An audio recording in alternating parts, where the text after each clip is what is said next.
Netflix has bought the Warner Brothers Discovery, but the Warner Brothers portion of the deal, right?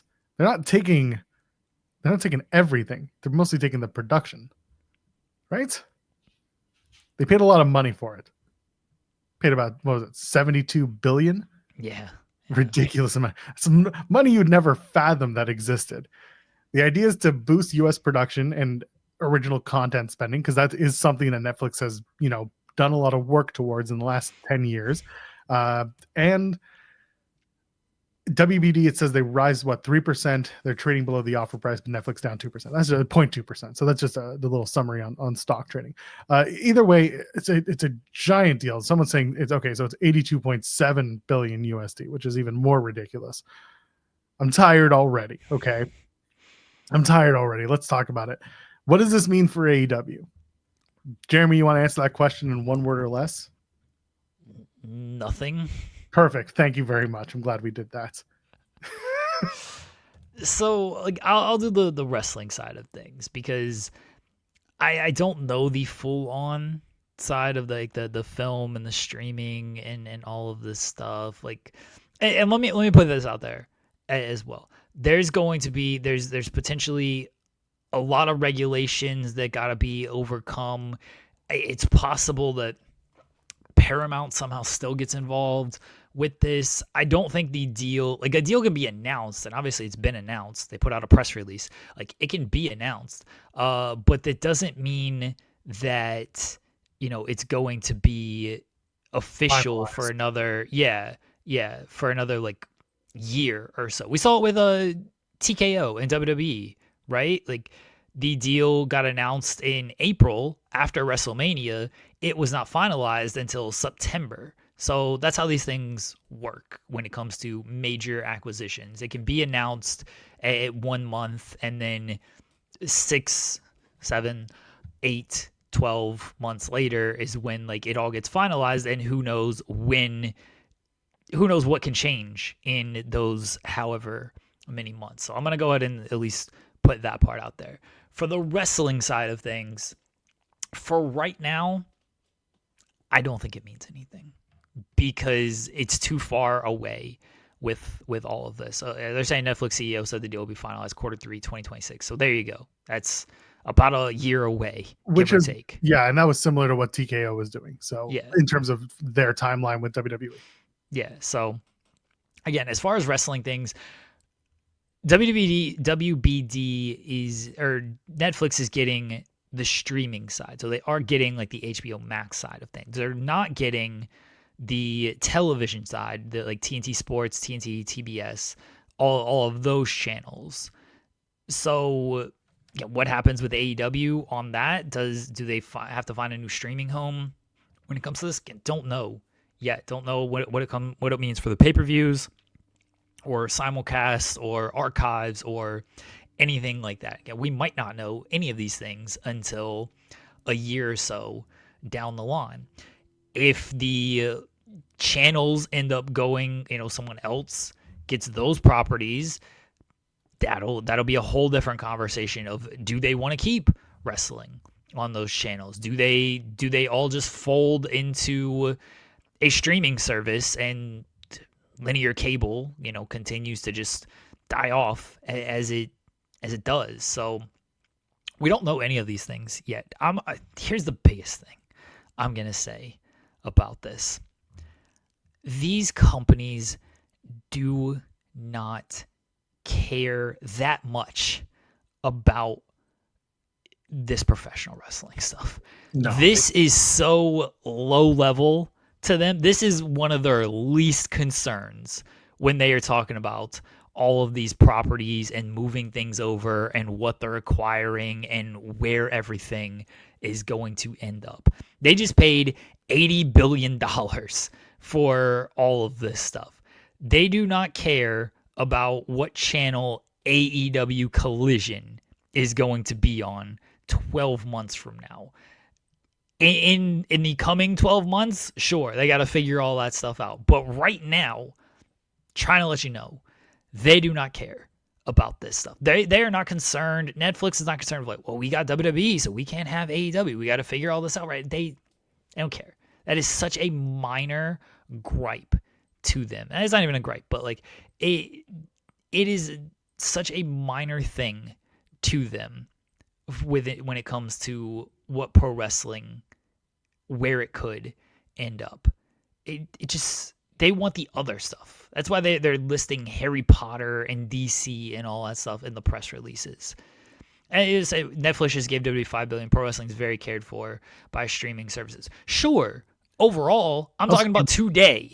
Today, they do not care. And also that $5 billion was one thing, but that also included international rights, if I'm not mistaken. So like so it was $5 billion for Raw, but it was also $5 billion to air literally everything else everywhere not named United States of America. So let's not pretend that the Netflix deal was like that ginormous of a deal. It came with multiple caveats, including a pullout, which, you know, not everyone has that as an option, almost like a Netflix golden parachute. Yeah, they care. Again, they'll care in the course of these 12 months.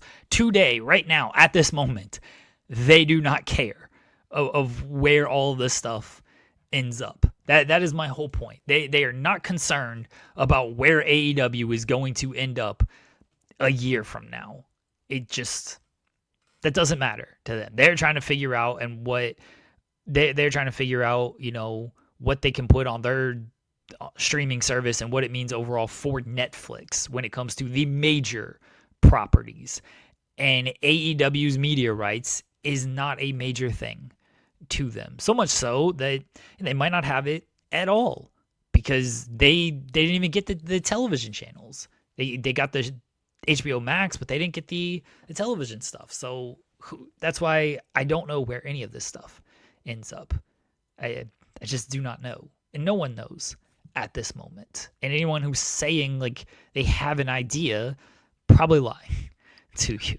Yeah, and if they're not lying, then they're just kind of assuming, spitballing. Yeah, they're spitballing. And again, theorizing is one thing, but saying things with definitive proof is another. And there is none of that because this deal is not finalized. From the Trump administration point of view, they are heavily skeptical about it for multiple reasons. So we don't even know if the deal will go through because one of the things was when Paramount Skydance was starting to make their claims for WBD, one of the person in charge is tight with Trump, David Ellison. And he can easily just go to Trump and be like, you break this down and you let me buy it, then I'm going to give you a share, just like with Nip and Steel. And now we're back on a whole different conversation and a whole different track where wrestling has less than zero to deal with this or to be a part of this conversation.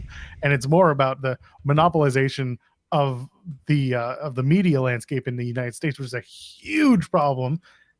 It should not exist, but that's kind of where we're at. Whether that deal goes through in Q3 2026 between Netflix and WBD, or if a government steps in and there are antitrust suits or just they're not allowing it for very obvious reasons and they have to go back to the table and Ellison ends up getting it, that's a whole, again, we're back to it.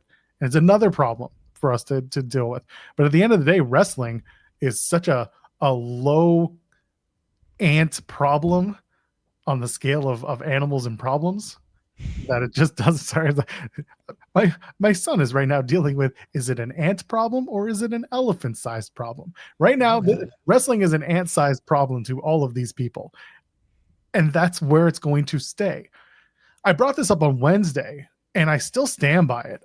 Again, there is an interesting play with TNA goes to AMC.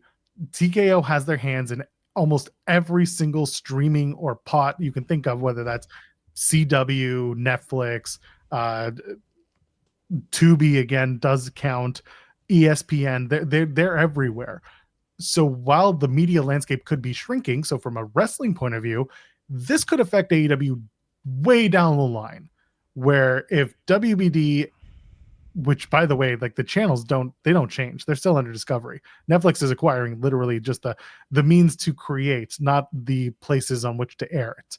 But let's say money is suddenly tight and cash strapped and Discovery is just like, Warner Brothers is like, we can't do this anymore. Then yeah, AEW has a different conversation in its hands, but it's not because of this deal specifically. It is really because they are just at a disadvantage as to where else they could go. But that's not even something we're going to think about right now because it's not anything that's of any importance. But I'm sure down the line, it will be something that's discussed. WBD split their two, I guess, entertainment sides anyway of the studio stuff and the streaming stuff, and then kind of the sports and the television stuff. And again, Netflix is only looking at one side. The other side is still, right now, it's still a WBD property. Somebody else could come in and make an offer for that, and that I would pay attention to that as well. If, let's say, Paramount wants that side of things, well, what does Paramount do with those channels and those properties? And I think that's going to affect AEW more than this deal, because as of right now, if those channels are still WBD properties and WBD still has them and Zaslav still has his hand and all of that, I think AEW is fine. Now I'm going to theorize. This is all theory stuff right now. Let's say Netflix does, they have the streaming side of things. I saw Ryan ask, why would Netflix care about, I'll make sure I get his correct wording here. Even if they did, I'm not sure why people think Netflix would be opposed to having both. They want all the viewers. It's not even so much that they're opposed of having both. It's that they already have the partnership with WWE. Do they want a competing company on there? And again, they're only getting the streaming side. So you're looking at the library and the pay-per-views and the simulcast. The simulcast would most likely go away. So you're looking at library and pay-per-views. Pay-per-views, again, probably go away, and AEW's got to find a new kind of pay-per-view partner there. And this is where it's good for AEW when WBD was one company, but when they split it to HBO Max has one thing and TNT TBS have another thing, but it's all in the WBD banner, and AEW has their hand in both of those things. Now it becomes a little bit trickier with everything. And again, I don't know how all that works. I'm not going to pretend like I do know how all that works. But Netflix could certainly just be like, yeah, we don't want the AEW stuff. We already have WWE. WWE could, be like, you have a deal with us. I don't know what the language is in the contract.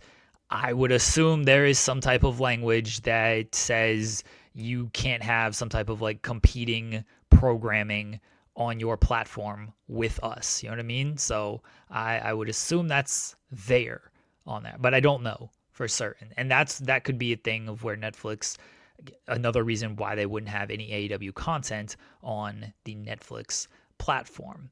Back to the split of, so AEW at the very least could look for a new potential simulcast partner or just streaming partner, and that could be Discovery Plus or Discovery, whatever the streaming service is, and a pay-per-view partner. Again, that could be Discovery Plus, that could be Amazon, that could be back on Triller, whatever it might be there. And then you have the television shows, which would stay on TNT, TBS, depending on who has that property now. And I see Redmond Star mentioning that Gunnar Winfield is heading up the network portion. Okay, how does he feel about wrestling? I don't know. Tony always mentions Zaslav. I don't know how Gunnar feels about things. They have a contract. They have good programming. They do good numbers. I would imagine he'd like to keep it, but I also just don't know. And again, that's assuming that remains and nobody else comes in and buys that, because I think it's all kind of for sale. So it's very possible that somebody else buys that and gets away from the linear stuff and just moves everything on streaming. This is all just stuff that we do not know, and stuff that won't shake out for another 12 months or so. Or longer. Yeah. We're gonna see. But regardless, there is a lot ahead in this deal beyond the wrestling conversation. And like Jeremy says, there will be people who will say one thing and try to act as if it's the definitive situation, but it won't be. There's a lot of meat on this bone. But as of right now, wrestling does not matter to any of these people as they approach a deal.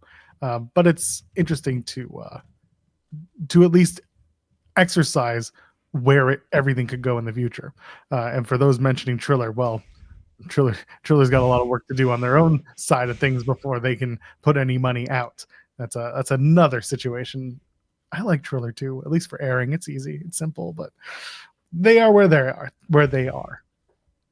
Also, $5 to watch AEW programming is just fantastic. I can't really knock that. People mentioning, isn't that why MLW sued WWE for network tampering?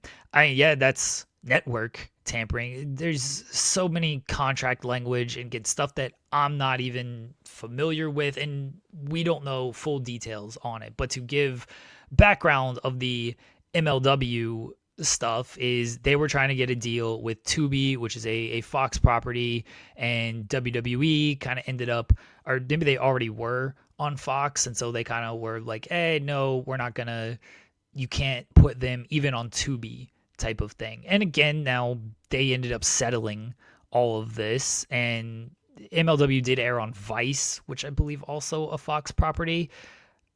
Different situation. What? MLW. Oh my God, you're right. For a short time, they aired a special on Vice. Yeah, I remember now. So again, this is kind of network stuff, and I'm not gonna pretend I know how the contracts work or anything like that. Netflix is Netflix. There's not multiple networks of, oh, here's Netflix Premium. I mean, I know there's different tiers, but like, here is a different version of Netflix, but it's under the Netflix brand. Here's a lesser version, effectively, because look, Fox is Fox. You have Fox Sports, you have Tubi, you have Vice. They have multiple networks, and okay, why can't another wrestling show air on a lesser network when you were on Fox? WWE allegedly not happy with all of that. Netflix is all Netflix, and there can be potential brand confusion of, wait, what is this AEW stuff? I thought you had WWE. And if this comes to pass, which I don't think it will, but if it did, that could honestly be an argument of things. And again, there could be something in the Netflix deal because there are not multiple networks, and because they had the situation with MLW where they put it in like, we're the only wrestling property you guys can have. Like, there, you can't do another wrestling property. And again, Netflix might look at this and like, we're happy with our WWE partnership. They do, strong numbers for us weekly. They're always in the top 10 global every single week. We're good with this. Why do we want another wrestling property on here? Because that could upset our partners at WWE, and that's just not worthwhile for us. We already have the biggest property. We already have WWE. Why do we want the third promotion? Why do we want the second promotion? So there's a lot of moving parts and things that are all going to go into this. And again, anyone who says like, oh, this is the definitive thing, no one really knows. I don't really know. I'm just trying to theorize what's at play here. To which the answer is nothing. For now. There's plenty more over on Fightful Overbooked. Click that subscribe button, tap that bell, get your notifications. And while you're at it, like the videos. Interact with them. Say some stuff. We want to hear from you. While you're at it, join us every Monday through Friday, 10 a.m. Eastern, live for In the Weeds. You might like it.